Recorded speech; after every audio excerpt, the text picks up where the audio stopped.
Thanks, Brian. A group of professional Canadian athletes conquered the world as well this year. They made hockey our game again. Team Canada won the Canada Cup. That was just one of the highlights of this year in sports. In the Canada Cup, Mike Bossy's overtime goal eliminates Team USSR.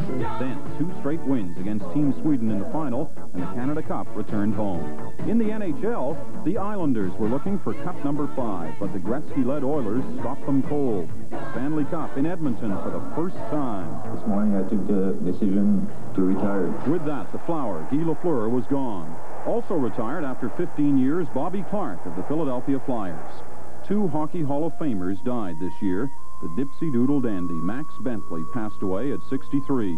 And Clarence Campbell, for 31 years, the president of the NHL, died at 73.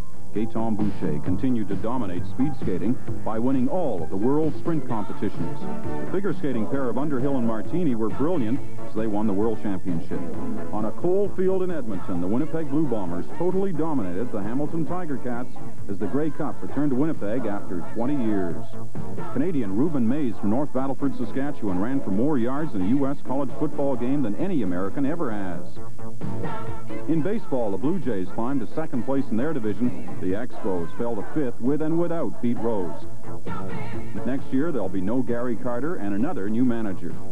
Ferguson Jenkins' great pitching career ended in 1984.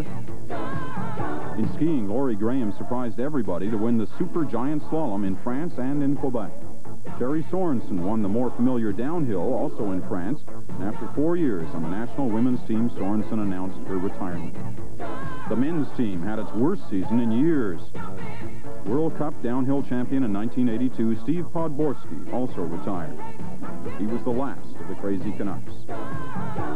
Connie Laliberty took her Winnipeg rink all the way to the Ladies' World Curling Championship in Scotland. And finally, Mario Delorier, 19, of Bromont, Quebec, riding Aramis, startled the equestrian world and became the first Canadian to win the World Cup show jumping title.